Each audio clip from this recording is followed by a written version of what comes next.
Mapema leo mgombea wa UMCA katika wodi ya Shanzu Omar Bezimba alifanya ziara katika eneo la Kalimaupepo ambapo alikutana na akina mama pamoja na familia mbalimbali wanaoishi katika eneo hilo, ikiwa ni sehemu ya juhudi zake za kuimarisha mshikamano na jamii.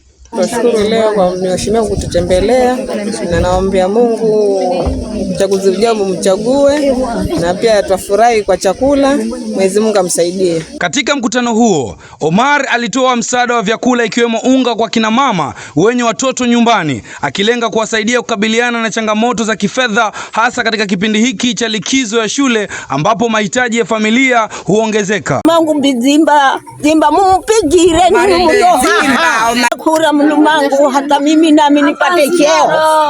Mnumangu akale zulu.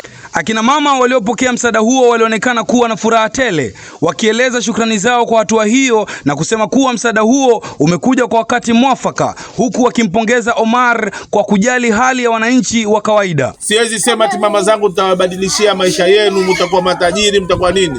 Hiyo ni kazi yake Mwenyezi Mungu. Lakini nawahakikishia mama zangu mtawafanyia wepesi fulani, hususan kwa mama zangu ambao wanafanya biashara zao ndogo ndogo kujikimu kimaisha. Mimi nitasimama na nyinyi mama zangu.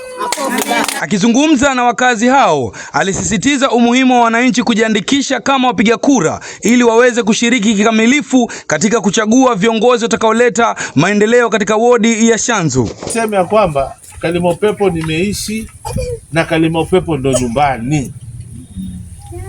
Kuna wengine hapa hivi wamepani kusikia Omar Bezimba wasimama MCA Shanzu, wameanza kasumba nyingi sana. Huyo Omar si wa Shanzu, amfanya kuja tu, yeye si wa hapa. Wewe ambaye niambia mimi si wa hapa, wewe mwenyewe si wa hapa. Omar alieleza kuwa ana nia ya dhati ya kuongoza wadi hiyo, akibainisha kuwa yeye ni mkaazi wa Shanzu, anaishi hapo na pia analea familia yake eneo hilo, hivyo anaelewa vyema mahitaji ya wakazi, huku akiwataka wananchi kuchagua viongozi kwa misingi ya maono na si umaarufu wa vyama vya kisiasa. Nikiripotia Shanzu TV, jina langu ni Davis John Kahinde.